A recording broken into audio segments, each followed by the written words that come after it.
तो हमने अभी तक जो पढ़ा है उसके अनुसार हमने एक आइडियल गैस कंसीडर किया था जिसमें जो मॉलिक्यूल था वो पॉइंट शेप था, सॉलिड था, इलास्टिक था, राइट, रिजिड था। तो जो सॉल्व करने के बाद हमें काइनेटिक एनर्जी ऑफ गैस मिली थी, काइनेटिक एनर्जी ऑफ गैस, तो वो मिला था 3/2 टाइम्स nRT। यहाँ पर जो 3 मिला था वो 3 मिला था इसीलिए क्योंकि हम लोगों ने एक पार्टिकल को इस तरीके से इमेजिन किया था एक बॉक्स में जिसका वेलोसिटी v था और उस वेलोसिटी को हमने 3 कंपोनेंट्स में रिजॉल्व कर दिया था। एक को हमने vx बता दिया, दूसरे को vy बता दिया और तीसरे को vz बता दिया और इस तरीके से हमने उसको सॉल्व किया।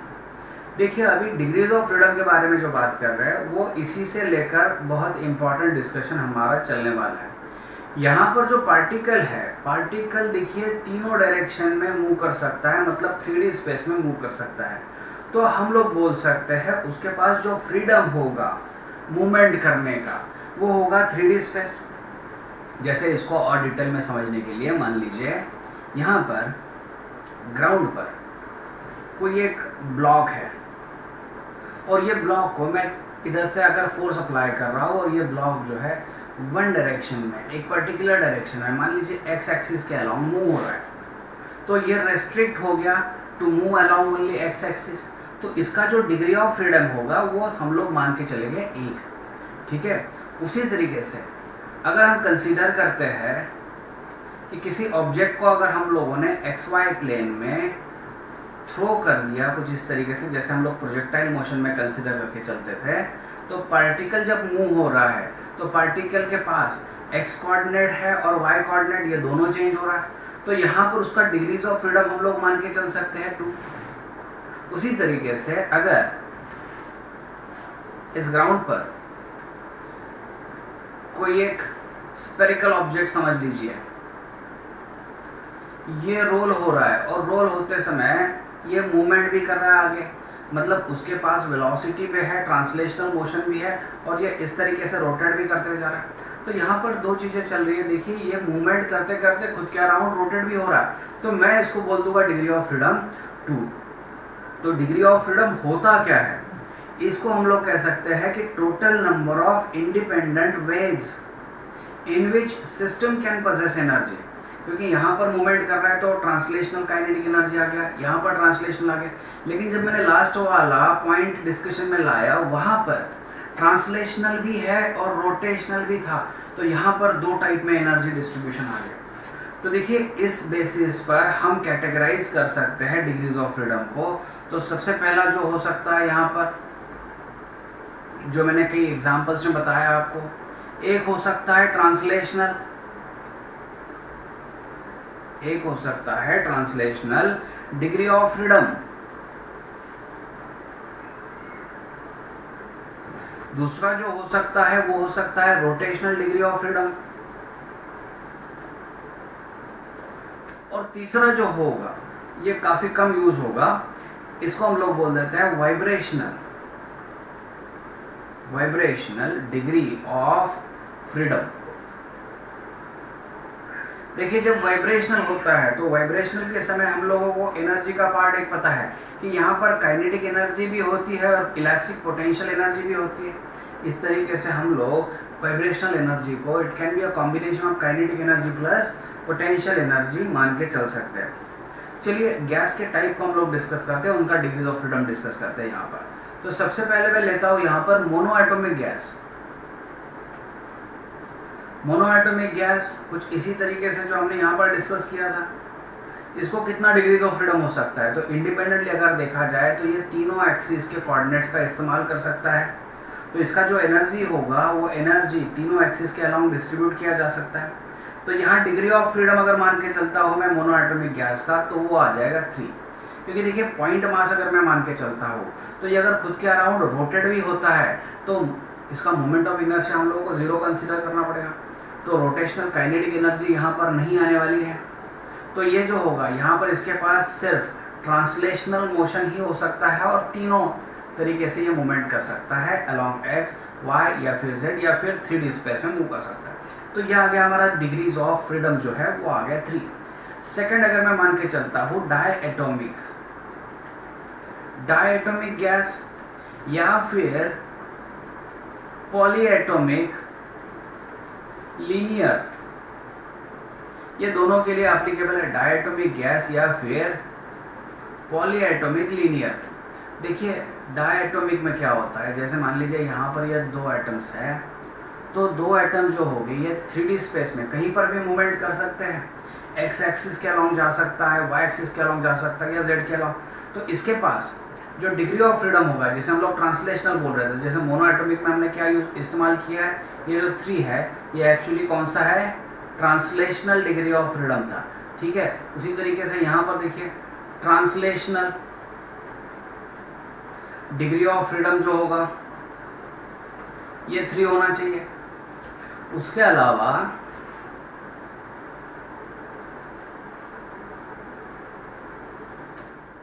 यहां पर देख लीजिए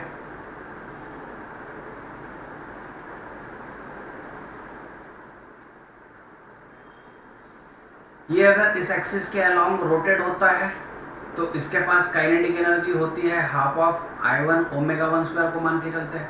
अगर इस एक्सिस के अराउंड ये रोटेट होता है तो फिर इसके पास एनर्जी होगी rotational half of I2 omega 2 square. लेकिन अगर इस एक्सिस के अराउंड ये रोटेट होता है तो इसकी जो रोटेशनल काइनेटिक एनर्जी होगी, क्योंकि देखिए मोमेंट ऑफ इनर्शिया ही यहाँ पर 0 है, तो इसका रोटेशनल काइनेटिक एनर्जी जो होगा ये होगा 0। तो जो एनर्जी इसको मिल रहा है वो एक देखिए ट्रांसलेशनल 3 डिग्री ऑफ फ्रीडम की वजह से उसके पास 3 काइनेटिक एनर्जी के फॉर्म हो सकते हैं along x axis, y axis, z axis. ये रोटेट करते समय खुद के अराउंड अगर रोटेट करता है तो ये रोटेशनल काइनेटिक एनर्जी 0। तो यहाँ पर देखिए 2 तरीके से एनर्जी डिस्ट्रीब्यूट हो सकती है। तो टोटल इसका डिग्री ऑफ फ्रीडम अगर मानना है तो यहाँ पर देखिए रोटेशनल वाला लेना पड़ेगा। रोटेशनल डिग्री ऑफ फ्रीडम जो इसके पास है वो था 2, तो टोटल ये आ गया इसके पास डिग्री ऑफ फ्रीडम या फिर F इज इक्वल टू आ गया 5। ये किसके लिए हम लोग बात कर रहे हैं, डायटोमिक गैस या फिर पॉलीएटोमिक गैस। अगर मैं मान के चलता हूँ कुछ इस तरीके से तो इस पर भी सेम ही एप्लीकेबल है, सेम ही रिजल्ट मिलने वाला है। अभी देखिए अगर वाइब्रेशनल की बात करते हैं, वाइब्रेशनल की अगर बात करते हैं यहीं पर वाइब्रेशनल के बारे में अगर बात करते हैं हम, तो हर एनर्जी के लिए 1 डिग्री ऑफ फ्रीडम, तो वाइब्रेशन में कंपलसरी 2 एनर्जीज होती है, तो वाइब्रेशनल वाला 2 डिग्री ऑफ फ्रीडम ऐड हो जाता है यहाँ पर। तो अगर मान लीजिए डायटोमिक गैस है, यहाँ पर मैंने रिजिड आइटम ले लिया था, मॉलिक्यूल ले लिया था, अगर नॉन रिजिड होता और हाइयर टेम्परेचर पर अगर ये मूव होते होते वाइब्रेट भी होता तो टोटल डिग्री ऑफ फ्रीडम हम लोग यहाँ पर ले सकते थे। इस 5 के साथ ये 2 जोड़ दीजिए तो यह आ गया 7 डिग्री ऑफ फ्रीडम। हालांकि ये क्वेश्चन काफ़ी कम पूछा जा सकता है क्योंकि देखिए स्पेसिफाई करना पड़ता है किस टेम्परेचर पर ये वाइब्रेट होने वाला है। अगर उस टेम्परेचर के बियॉन्ड टेम्परेचर अगर मान लेते हैं हम लोग तो कहीं जाकर वो गैस वाइब्रेट होना शुरू हो जाती है। सो बेसिकली हम लोग का ज़्यादा फोकस जो होगा वो होगा ट्रांसलेशनल और रोटेशनल पर। उसी तरीके से अगर हम पॉलीएटोमिक गैस को देख लेते हैं या फिर हम लोग लिख लेते हैं ट्राईएटोमिक गैस, या फिर अगर हम लोग पॉलीएटोमिक गैस के बारे में बात करते हैं तो उसी पर अगर काम करते करते देखिए क्या होगा, पॉलीएटोमिक या ट्राईएटोमिक को कुछ इस तरीके से ले सकते हैं हम लोग। इसमें हम लोग वाइब्रेशन वाला मोड नहीं लेने वाले हैं, ठीक है। तो मैं एक अज्यूम करके चलता हूँ 3 एटम से मिलाकर ये कोई मॉलिक्यूल हो गया है, तो ये इसके पास तो ट्रांसलेशनल डिग्रीज ऑफ फ्रीडम जो होगा वो 3 होगा। अभी रोटेशन करते समय इसको कोई दिक्कत नहीं है तो इसका डिग्री ऑफ फ्रीडम 3 हो सकता है क्योंकि इसका मोमेंट ऑफ इनर्शिया कहीं पे भी 0 नहीं होगा, तो ये डिग्रीज ऑफ फ्रीडम आ गया। तो टोटल डिग्रीज ऑफ फ्रीडम अगर मान के चलते हैं इसके लिए यह आ जाएगा 6, ठीक है। अगर कभी वाइब्रेशनल आ गया तो इसमें हमको 2 जोड़ना पड़ेगा, ऐड करना पड़ेगा। तो उस तरीके से हम लोग को डिग्रीज ऑफ फ्रीडम यहाँ पर लेना है। अभी जो चीज़ मैं आपके साथ डिस्कस करने वाला वो सबसे इम्पॉर्टेंट होगी हमारे लिए कॉम्पिटिटिव एग्जाम्स के लिए, या फिर आप जेई के लिए बात कर रहे हैं या फिर नीट के लिए बात कर रहे हो या फिर सीईटी के लिए, तो इन सभी एग्जाम्स के लिए ये चीज़ हमारी इम्पॉर्टेंट होगी। देखिए हमने टोटल एनर्जी जो बोला था, टोटल एनर्जी जो थी मॉलिक्यूल की, या फिर एनर्जी ऑफ मॉलिक्यूल अगर हम बात करते हैं तो ये हमको मिल रहा था 3/2 के Boltzmann constant into T, right, ये मिल रहा था। लेकिन अभी हमें पता है मोनोएटॉमिक, डायएटॉमिक, ट्राइएटॉमिक, पॉलीएटॉमिक गैसेस है, तो हमें यहाँ पर 3 निकालना पड़ेगा और लिखना पड़ेगा डिग्रीज ऑफ फ्रीडम। जिसका जो डिग्री ऑफ फ्रीडम है उसके अनुसार आप उस मॉलिक्यूल की एनर्जी ले लीजिए, या तो टोटल एनर्जी बोलिए या फिर काइनेटिक एनर्जी बोल दीजिए। क्योंकि हम लोग काइनेटिक थ्योरी ऑफ गैस को पढ़ रहे हैं तो बेटर वे पोटेंशियल एनर्जी तो यहाँ इंक्लूड नहीं होगा, तो काइनेटिक एनर्जी आप बोल दीजिए, काइनेटिक एनर्जी ऑफ मॉलिक्यूल, या फिर kinetic energy of an molecules अगर बात करते हैं तो यह आ जाएगा n F/2 Boltzmann constant into temperature, ठीक है। फिर काइनेटिक एनर्जी ऑफ 1 मोल के बारे में बात करते हैं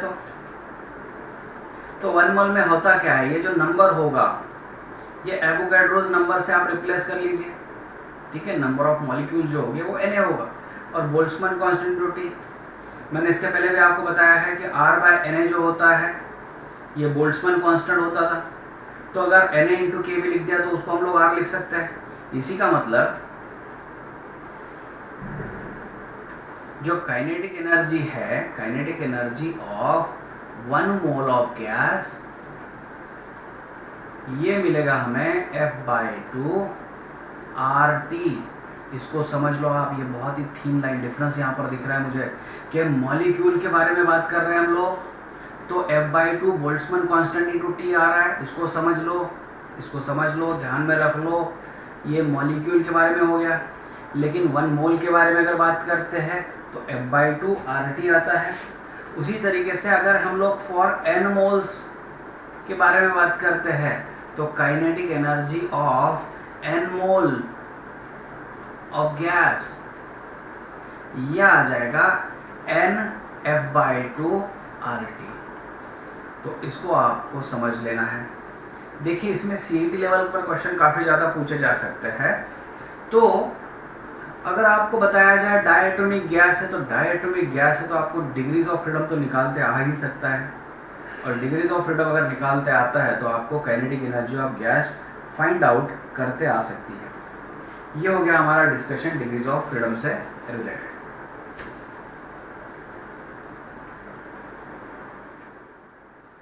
अभी हम इंटरनल एनर्जी को डिस्कस कर लेते हैं। यहाँ पर internal energy of an ideal gas.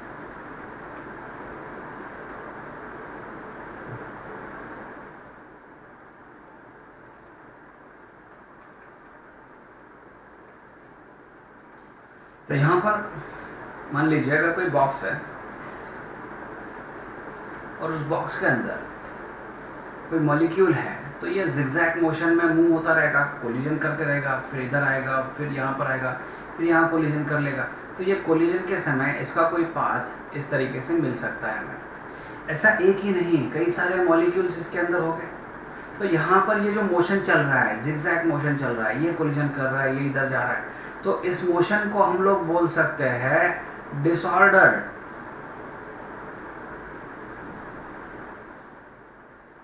Motion. ये हो गया हमारा डिसऑर्डर्ड मोशन। तो जो डिसऑर्डर्ड मोशन है, जो डिसऑर्डर्ड मोशन है, it is related to temperature of gas. It is related to temperature of gas. तो जैसे देखिए डिसऑर्डर्ड मोशन जैसे बढ़ रहा है, अगर पार्टिकल की स्पीड बढ़ रही है अंदर के अंदर, तो हम लोग बोल सकते हैं टेम्परेचर इसका गैस का बढ़ जाएगा। तो आपको यहाँ पर समझ में आ गया जो जिगजैग मोशन है जिसको हम लोग डिसऑर्डर्ड मोशन बोल रहे हैं, तो इससे ही टेम्परेचर का रिलेशन मिल रहा है। अभी मैं ये सब चीज़ें क्यों बता रहा हूँ, तो मान लीजिए ये बॉक्स इस डायरेक्शन में मूव कर रहा है with certain velocity. If it is in motion, if the box is in motion, तो इसको मैं बोल दूंगा ऑर्डर्ड मोशन। इसको हम लोग बोल देंगे ऑर्डर्ड मोशन। तो ऑर्डर्ड मोशन जो होगा, ऑर्डर्ड मोशन जो होगा, it is not related to temperature, not related to temperature, not related to temperature. लेकिन हाँ, इस मोशन को हम लोग काफ़ी हद तक इस्तेमाल कर सकते हैं इस पार्टिकल की एनर्जी इंक्रीज करने के लिए या फिर डिक्रीज करने के लिए। जैसे कि ये बॉक्स जा रहा है और ऑल ऑफ सडन मैंने रोक लिया, तो अगर जब रोक लिया है तो कहीं ना कहीं एनर्जी कंजर्वेशन के हिसाब से एक एनर्जी दूसरे एनर्जी में कन्वर्ट होना बहुत ज़रूरी है।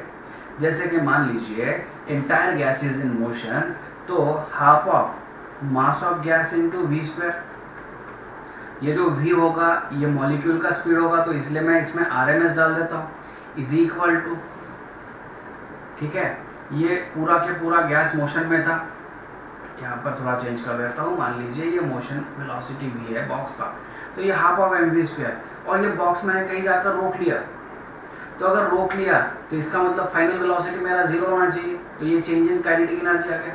तो इसका इस्तेमाल हम लोग NF/2R डेल्टा टी में कर सकते हैं। NF/2R डेल्टा टी मतलब क्या है, देखिए NF/2R टी तो था, अभी इसका टेम्परेचर जो भी होगा उसका इंटरनल एनर्जी होगा, लेकिन बॉक्स मूव करते करते मान लीजिए रोक लिया, जो बॉक्स था उसको रोक लिया, तो चेंज इन काइनेटिक एनर्जी जो मिल रहा है हमें, चेंज इन काइनेटिक एनर्जी, ये किस में कन्वर्ट हो गया, तो ये इंटरनल एनर्जी में यूटिलाइज कर सकता है। लेकिन देख लीजिए इसको अगर आप मोशन दे रहे हो, कांस्टेंट मोशन है, मान लीजिए 20 मीटर पर सेकंड या फिर 30 मीटर पर सेकंड, तो उससे इसका गैस का टेम्परेचर नहीं बढ़ने वाला है। हाँ, अगर रोकते हैं तो हो सकता है। तो जो इंटरनल एनर्जी के बारे में हम लोग बात कर रहे हैं, इंटरनल एनर्जी के बारे में हम लोग बात कर रहे हैं, it is somewhere related to this things. So NF/2R T हम लोग लिख सकते हैं यहाँ पर।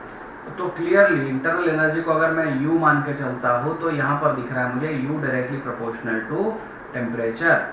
इंटरनल एनर्जी जो होगा यहाँ पर टेम्परेचर से रिलेटेड होगा। अभी जो गैस अंदर का है वो मोनोएटॉमिक हो सकता है, डायएटॉमिक हो सकता है, ट्राइएटॉमिक या पॉलीएटॉमिक हो सकता है। हालांकि अभी हम लोग जो एनर्जीज लेने वाले थे तो उसमें वाइब्रेशनल एनर्जी जो था, रोटेशनल एनर्जी था, ट्रांसलेशनल था, उसमें से सिर्फ हम लोग ट्रांसलेशनल और रोटेशनल एनर्जी ही लेने वाले हैं। तो उस हिसाब से आपको जो डिग्रीज ऑफ फ्रीडम मिल जाता है तो वो आप रख लीजिए, उससे आपको इंटरनल एनर्जी गैस का मिल सकता है।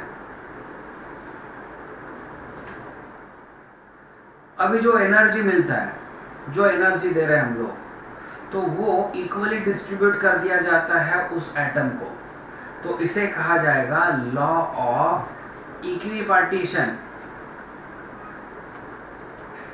Law of equipartition of energy, इसका मतलब क्या हो रहा है उसको समझ लीजिए। अगर मैंने जो कोई एनर्जी दे दिया है, जो कोई भी एनर्जी दे दिया है, वो एनर्जी इक्वली डिस्ट्रीब्यूट कर दिया जाता है।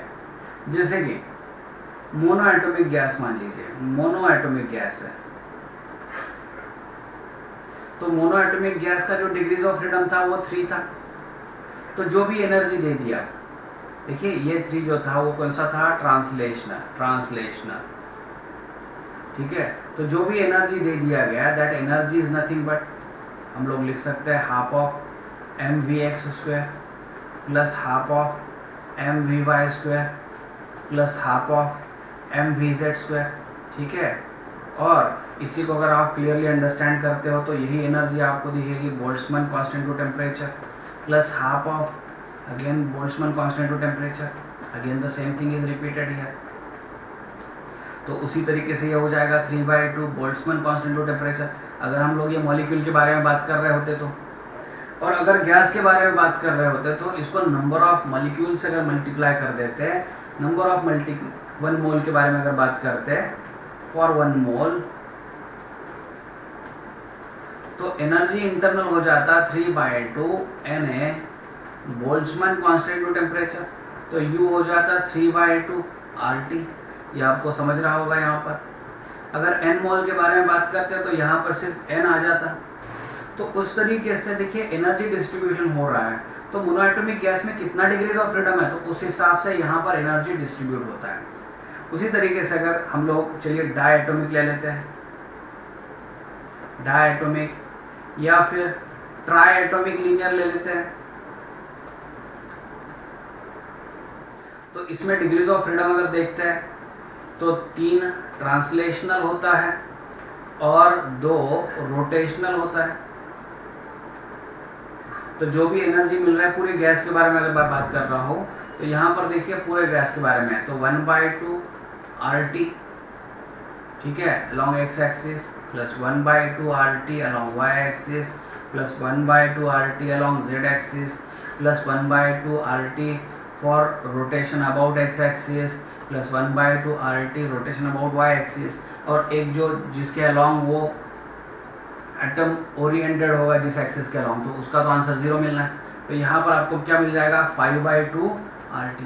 इस तरीके से जितना एनर्जी दिया जाता है वो जितना डिग्रीज ऑफ फ्रीडम होता है हर एक डिग्री को इक्वली डिस्ट्रीब्यूट कर दिया जाता है।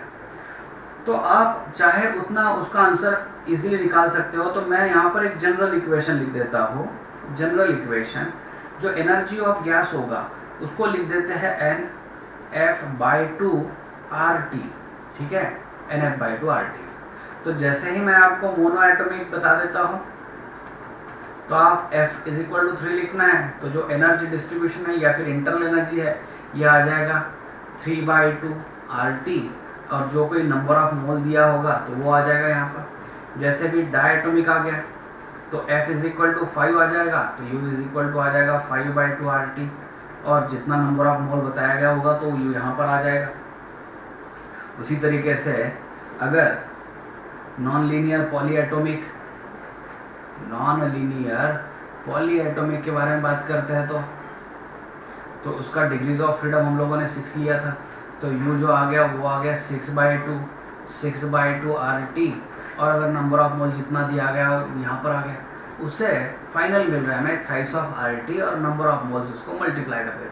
देखिए काफ़ी बार अगर बोर्ड के बारे में बात करें तो नंबर ऑफ मोल तो 1 मोल पर ही काम होता है, इसलिए आपको n नहीं दिखेगा कहीं पर भी। लेकिन हम लोग उसको जनरलाइज्ड इक्वेशन में ला रहे हैं तो आपको समझ लेना है NF/2 RT। देखिए ये इंटरनल एनर्जी जो हो रहा है ना ये काफ़ी इंपॉर्टेंट है। जैसे हम लोग टेम्परेचर बढ़ा रहे हैं वैसे ही इंटरनल एनर्जी बढ़ रहा है, या फिर आप मान के चलिए इंटरनल एनर्जी का मतलब क्या हो रहा है, जो मॉलिक्यूल्स है उसका मोशन बढ़ रहा है या फिर चेंज हो रहा है। मॉलिक्यूल जो है उसका जो मोशन है वो चेंज हो रहा है, क्योंकि उसका RMS स्पीड अगर चेंज होता है तभी इसका अंदर का टेम्परेचर चेंज होगा। यही तो काइनेटिक एनर्जी की जो काइनेटिक एनर्जी ऑफ गैस की थियरी है ये हमें बता क्या रही है कि जो डिसऑर्डर्ड मोशन है अगर वो बढ़ता है तो टेम्परेचर अंदर का बढ़ना चाहिए, या अगर वो मोशन घटता है तो टेम्परेचर घटना चाहिए। मतलब we are purely dealing with internal energy of gas. Thermodynamics के सेक्शन में हमें जैसे इंटरनल एनर्जी के साथ डील करना होता है तो हम लोग इसी के फॉर्मूले के साथ डील करने वाले हैं वहाँ पर भी। तो ये फॉर्मूला काफ़ी हद तक हमारे लिए इम्पॉर्टेंट होगा।